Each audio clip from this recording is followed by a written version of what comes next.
प्रिय विद्यार्थियों, online classes में आपका स्वागत है। अब आप रीतिकालीन काव्य संग्रह बीए पार्ट सेकंड ईयर की ये पुस्तक है। इसमें महाकवि भूषण द्वारा रचित शिवा वावनी शीर्षक से एक पद्यांश अवतरित किया गया है। उस पद्यांश का हम यहाँ पर भावार्थ करके आप सभी लोगों तक पहुँचा सकेंगे। तो देखो, हम इस पद्यांश का भावार्थ करते हैं। पहले इस पद्यांश को हम पढ़ते हैं, फिर इसके कठिन शब्दार्थ बताएंगे, फिर इसका भावार्थ करेंगे। देखो,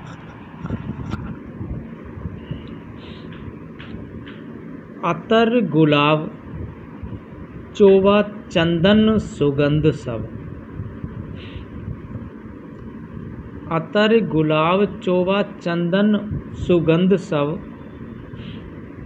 सहज समीर की सुवास विकसाती है। अतर गुलाब चोवा चंदन सुगंध सब, सहज शरीर की सुवास विकसाती है। पल भरी पलंगते भूमि न धरत पाम। पल भरी पलंगते भूमि न धरत पाम,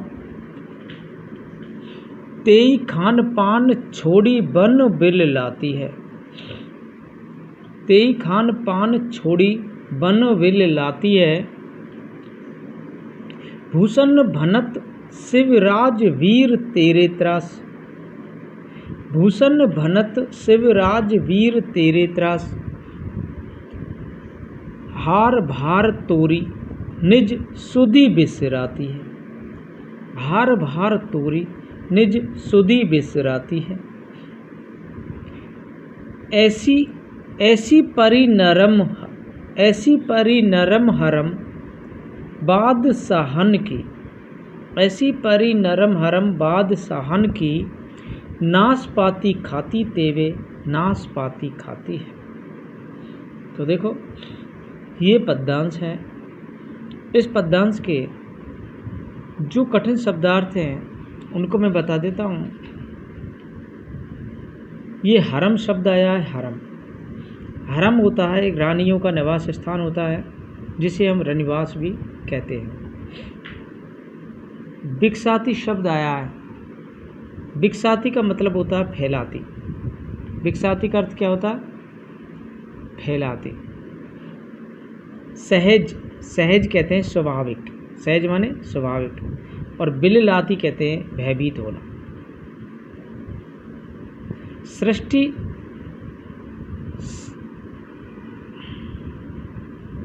ये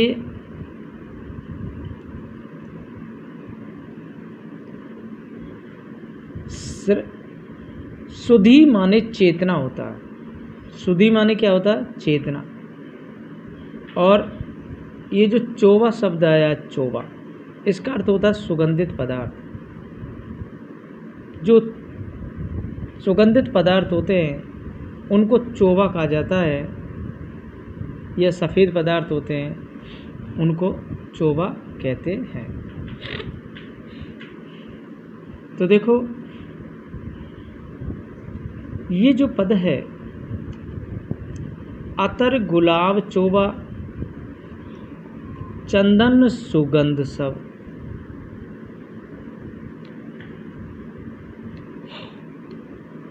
सहज शरीर की सुवास बिकसाती है। यहाँ पर ये जो अवतरण है, ये जो पद्यांश है, ये कवि भूषण द्वारा रचित भूषण ग्रंथावली से उद्धृत है। इसमें कवि भूषण ने शिवाजी के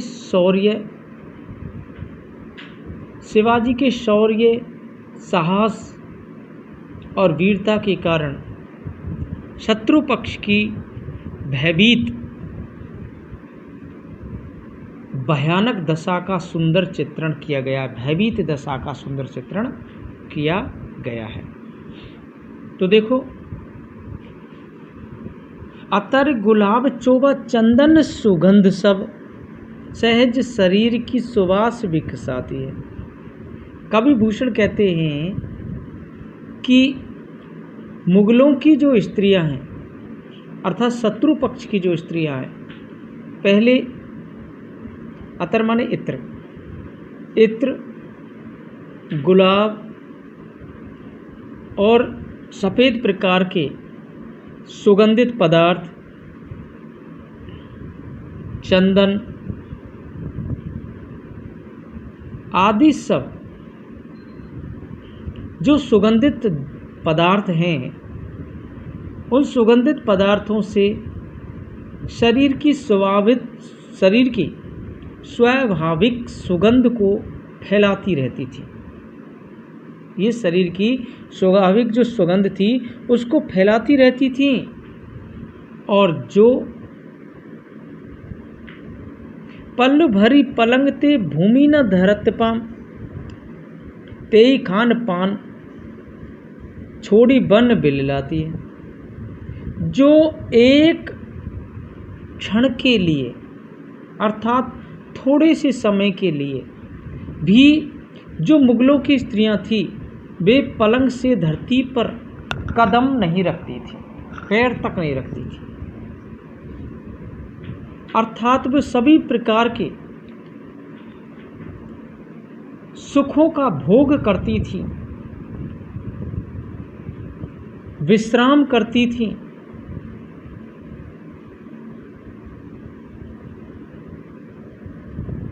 वे ही जो शत्रु पक्ष की स्त्रियां हैं, वे शिवाजी के शौर्यपूर्ण आक्रमणों के कारण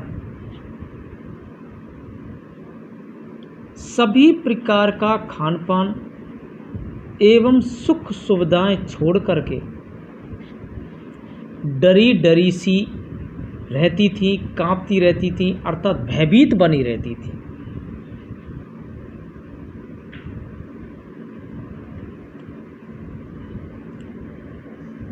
भूषण भनत शिव राजवीर तेरे त्रास हार भार तोरी निज शुद्ध विसराती है। कवि भूषण कहते हैं कि हे वीर शिवाजी, हे वीर शिवाजी, आपके द्वारा जो डरी हुई, कांपती सी या भयभीत रहने वाली जो शत्रु पक्ष की स्त्रियां हैं, वे अपने हार आदि आभूषणों की सज्जा को छोड़ करके या तोड़ करके अपनी यादों को भी भूल जाती है, अपनी याददाश्त भी भूल जाती है। कौन? मुगलों की स्त्रियां।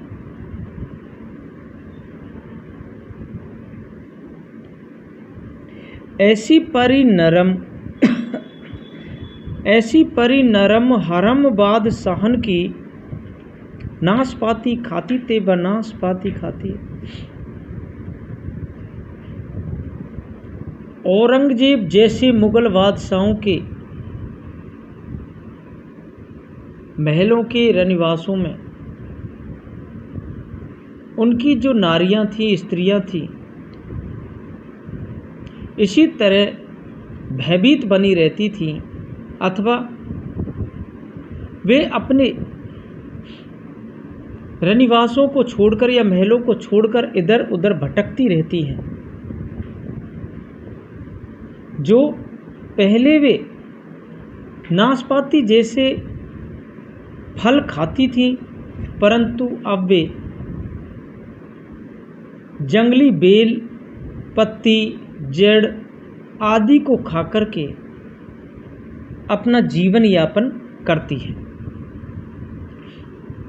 इस पद में शिवाजी की वीरता, साहस और शौर्य के पराक्रम का इसमें बहुत अधिक वर्णन किया गया है। मतलब अतिशय वर्णन किया गया और इसमें शत्रु पक्ष की भयानकता का भी शिवाजी के शौर्य पराक्रम को देख कर के शत्रु पक्ष की भयभीत दशा का भी चित्रण किया गया है। इसमें अनुप्रास, यमक और श्लेष अलंकारों का प्रयोग किया गया है और ये जो पद है कवित्त छंद में रचित है। देखो बच्चों, अब हम दूसरा पद लेते हैं।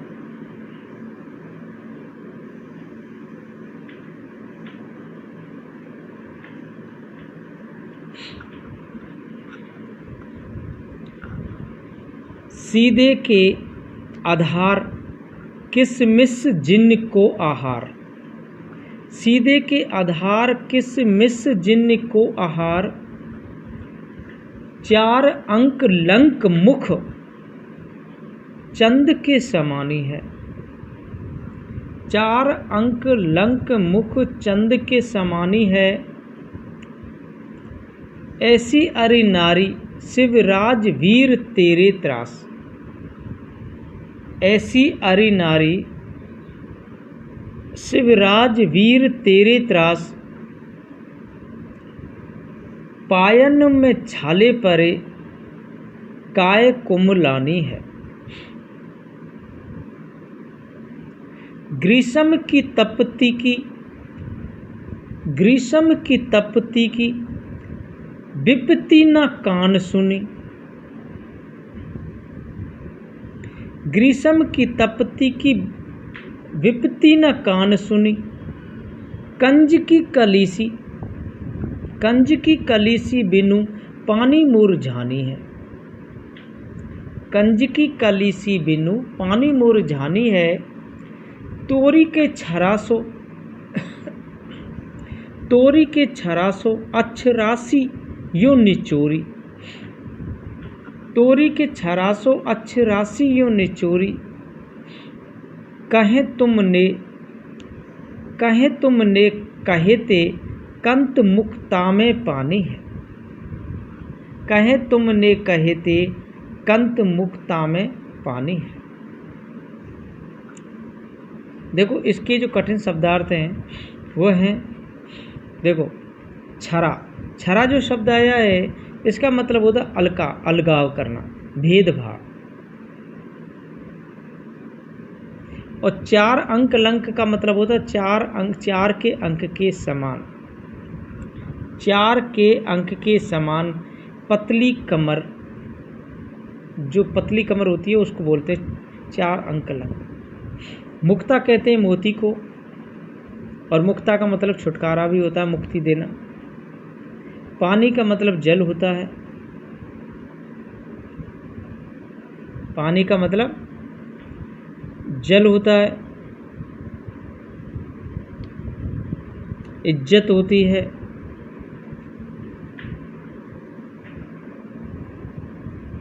तपती का मतलब गरम, जो तप जाती है, गरम होती है, जो तप जाती है वो होती है तपती, तापयुक्त। अक्षरा कहते हैं अप्सरा को, जो अप्सरा होती है उस अक्षरा बोलते हैं। आहार माने भोजन, आहार माने भोजन, ये इसके कठिन शब्दार्थ है। तो देखो हम इस पद का अर्थ करते हैं।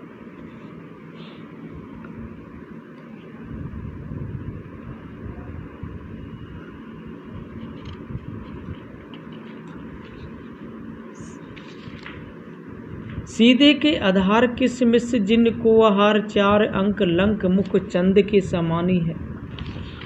देखो सबसे पहले मैं बता देता हूँ, ये जो अवतरण है, ये जो पद्यांश है, ये कवि भूषण द्वारा रचित वीर रस से संबंधित है। इसमें शिवाजी के साहस, शौर्य, पराक्रम तथा इससे भयभीत शत्रु पक्ष का चित्रण किया गया है। ये शत्रु पक्ष जो भयभीत बना रहता है उसको दर्शाया गया है। तो देखो कवि भूषण क्या कहते हैं, कवि भूषण वर्णन करते हुए कहते हैं कि हे वीर शिवाजी, जो शत्रु पक्ष की स्त्रियां पहले सुगंध युक्त पदार्थों का सेवन तथा किशमिश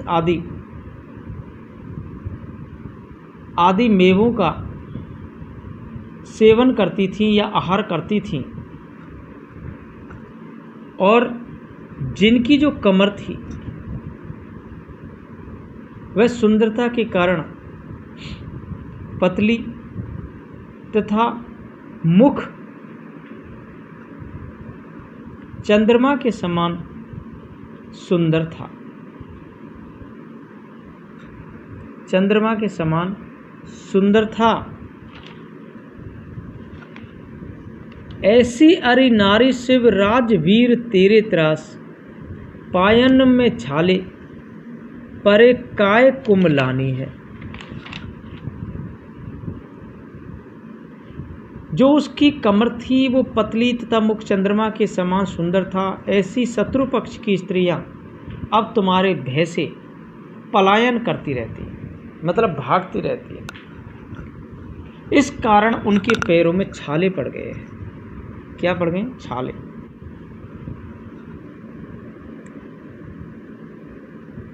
और उनका जो कोमल शरीर है वह मुरझा गया है।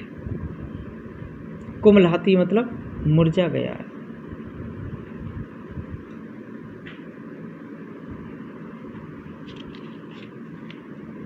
ग्रीष्म की तपती की विपत्ति न कान सुनी, ग्रीष्म की तपती की विपत्ति न कान सुनी, कंज की कलीसी बिनु पानी मुरझानी है।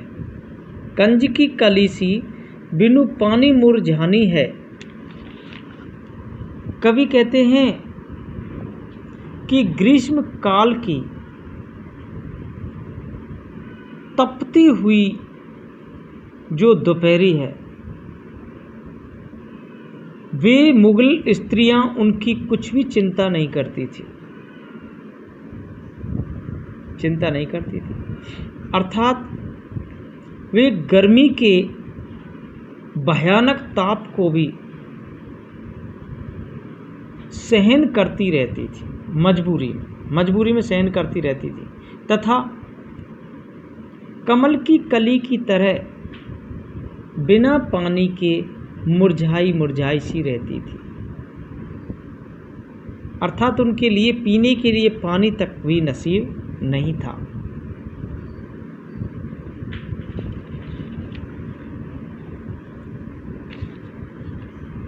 तोरी के छरासो अच्छे राशि यो निचोरी, कहे तुमने कहते कंत मुक्ता में पानी है।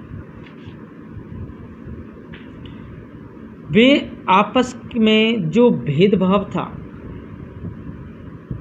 उनके अंदर,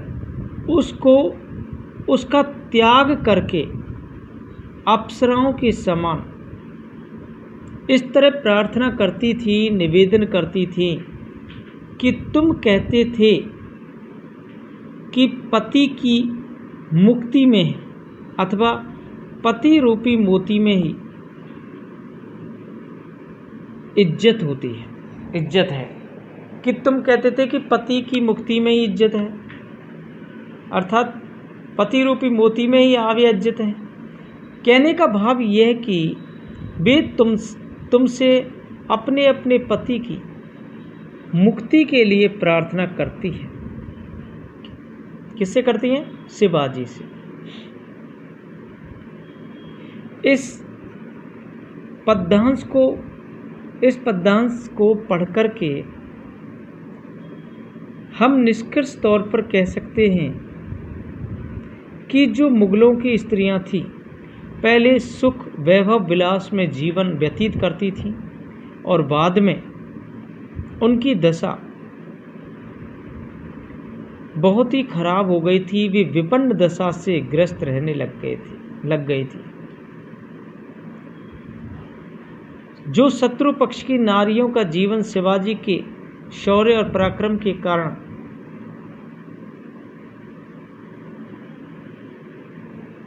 चिंतनीय दर्शाया गया है,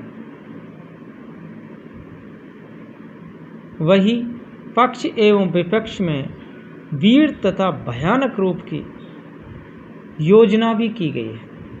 देखो, इसमें प्रतिकूल दशा का वर्णन, बहुत ही सुंदर वर्णन किया गया है। इसमें अनुप्रास है, उपमा है, श्लेष अलंकार का प्रयोग किया गया है, और ये जो पद है वह कवित छंद में लिखा गया है। तो देखो, अब हम नेक्स्ट अवतरण लेते हैं, पद्यांश लेते हैं। आपस की फूट ही ते सारे हिंदू बाण टूटे। आपस की फूट ही ते सारे हिंदू बाण टूटे। टूटियो कुल रावण अनीति अति करते। टूटियो कुल रावण अनीति अति करते। पैठी को पाताल बलि वज्रधर ईर्षाते। पैठी को पाताल बलि वज्रधर ईर्षाते। टूटियो हिर नाच अभिमान चित्त धरते। टूटियो हिर नाच अभिमान चित्त धरते। टूटियो शिषपाल वासुदेव जूसो बैर करी। टूटियो शिषपाल वासुदेव जूसो बैर करी। टूटियो है महिष दैत्य अधम विचरते। दैत्य अधम विचरते। राम कर छुअनते। राम कर छुअनते। टूटियो ज्यो महेश चाप। राम कर छुअनते। टूटियो ज्यो महेश चाप। टूटी पात शाही। टूटी पात शाही शिवराज संग लड़ते।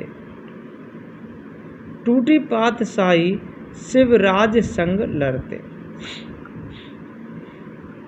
तो देखो, इसके मैं पहले कठिन शब्दार्थ बता देता हूं। चाप मतलब धनुष होता है। चाप माने क्या होता है? चाप माने धनुष। और वज्रधर, वज्रधर कहते हैं इंद्र को। वज्रधर किसे कहते हैं? इंद्र को। महिष, महिष कहते हैं महिषासुर। महिष किसे कहते हैं? महिषासुर को। वासुदेव कहते हैं कृष्ण को। वासुदेव किसे कहते हैं? कृष्ण को। अधम माने बुरा। पातशाही कहते हैं, पातशाही कहते हैं जो बादशाही मुगल होते हैं उनको पातशाही बोलते हैं। बादशाही जो मुगल साम्राज्य होता है। बलि, बलि कहते हैं राजा बलि को। बलि किसे कहते हैं? राजा बलि को।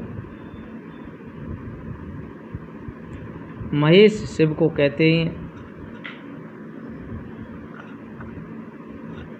और हिंदुवान कहते हैं, जो हिंदू राजा थे उनको हिंदुवान कहते हैं।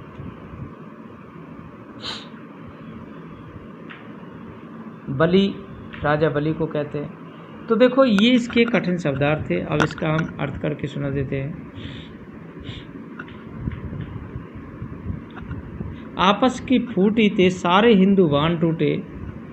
टूटियो कुल रावण अनीति अति करते।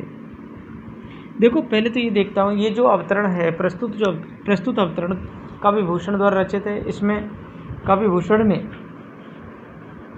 देश प्रेम की भावना का परिचय देते हुए बतलाया कि जो हिंदू राजा थे वे शिवाजी का साथ देते तो उस समय भारत को मुगलों के अत्याचार से बचाया जा सकता था।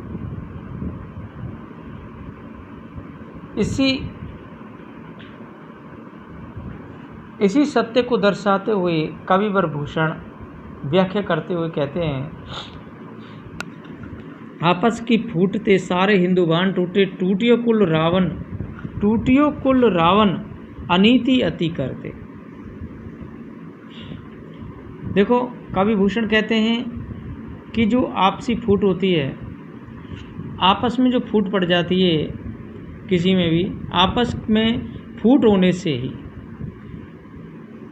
भारत के सारे हिंदू राजा, अपने देश के, हिंदुस्तान के सारे हिंदू राजा जो मुगल थे, उन मुगलों द्वारा दबाए जाते रहे हैं और उनके राज्य को नष्ट किया जा रहा है। हिंदू राजाओं ने ये गलत कार्य किया। हिंदू राजाओं ने जो कार्य किया है ये बिल्कुल गलत किया। जैसे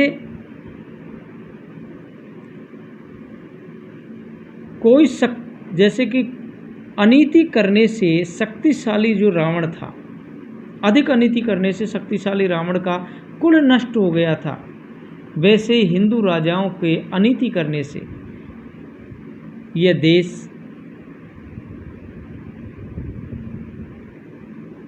देश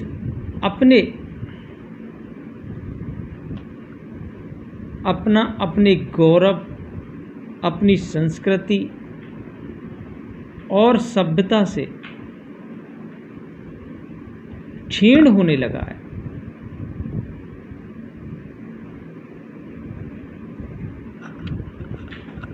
पैठगो पाताल बलि वज्रधर ईर्षाते, टूट्यो हिर नाच अभिमान चित धरते।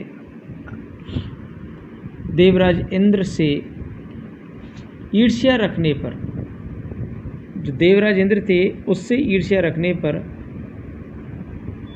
जो दैत्यों का राजा था बलि, उस बलि को भी पाताल में जाना पड़ा था और एक अभिमानी राजा हिरण्याक्ष जो दैत्यों का राजा था, हिरण्याक्ष का भी विनाश हो गया था।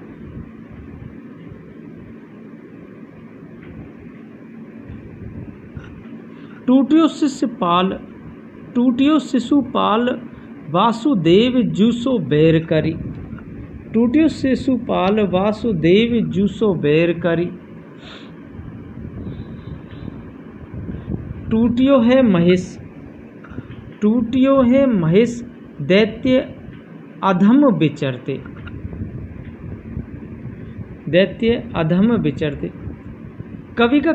कवि भूषण कहते हैं कि इसी प्रकार भगवान श्री कृष्ण से दुश्मनी करने के कारण, भगवान श्री कृष्ण से शत्रुता करने के कारण राजा शिशुपाल का भी विनाश हुआ था और बुरा जो व्यवहार किया, जिसने बुरे आचरण करने से महिषासुर नामक एक दैत्य था, उसका भी विनाश हो गया था, वो भी नष्ट कर दिया गया था। कवि का कहने का भाव ये कि आपस की फूट से, ईर्ष्या से और जिसके अंदर झूठा अभिमान होता है, बुरा आचरण होता है और एक दूसरे के प्रति बैर भाव रखने से स्वयं का ही बुरा होता है और स्वयं ही नष्ट हो जाता है। ये जो दोष हैं, इन दोषों के कारण ही भारत के जो हिंदू राजा हैं, भारत के हिंदू राजा मुगल सम्राटों के द्वारा, मतलब मुगल सम्राटों के द्वारा उनका विनाश किया जाता रहा, वो नष्ट किए जाते रहे। मुगल सम्राटों ने उनको नष्ट कर दिया। क्या कर दिया? नष्ट कर दिया। राम कर छुअन ते, राम कर छुअन ते टूटियो जो महेश चाप, राम कर छुअन ते टूटियो जो महेश चाप, टूटी पात साई शिव राज संग लरते। देखो कवि भूषण कहते हैं कि जिस प्रकार शिवजी का धनुष भगवान राम के हाथों के स्पर्श पाते ही टूट गया था, उसी प्रकार शिवाजी के साथ युद्ध करने से औरंगजेब की भी बादशाही टूटने लगी थी, क्योंकि शिवाजी बहुत ही वीर और पराक्रमी व्यक्ति था। कवि का कहने का भाव यह कि शिवाजी ने हिंदू जनता को जो सुरक्षा प्रदान की है, जो संरक्षण दिया है,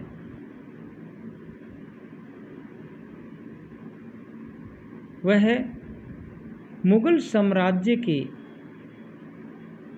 जो बढ़ता हुआ प्रभाव है, मुगल साम्राज्य के बढ़ते हुए प्रभाव को उन्होंने कम किया है। शिवाजी ने हिंदू जनता के संरक्षण किया है और मुगल साम्राज्य का जो प्रभाव है उसको कम कर दिया। बिल्कुल इस पद के माध्यम से कवि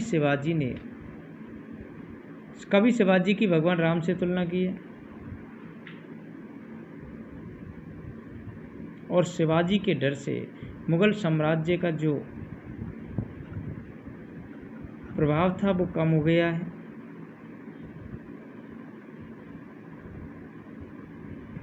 शिवाजी के समय पर हिंदू राजा आपस में लड़ा करते थे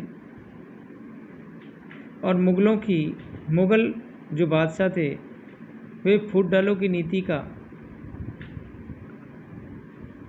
उपयोग करते हुए और हिंदू राजाओं को अपने अधिकार क्षेत्र में ले लेते थे। जो हमारे देश के जो एक देशी राजा थे उनमें एक झूठा अभिमान भरा पड़ा था।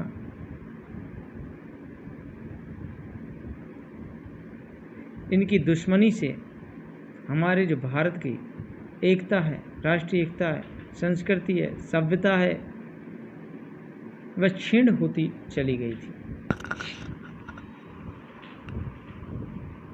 इसमें अनुप्रास, पुनरुक्ति प्रकाश, दृष्टांत, उपमा आदि अलंकारों का प्रयोग किया गया है।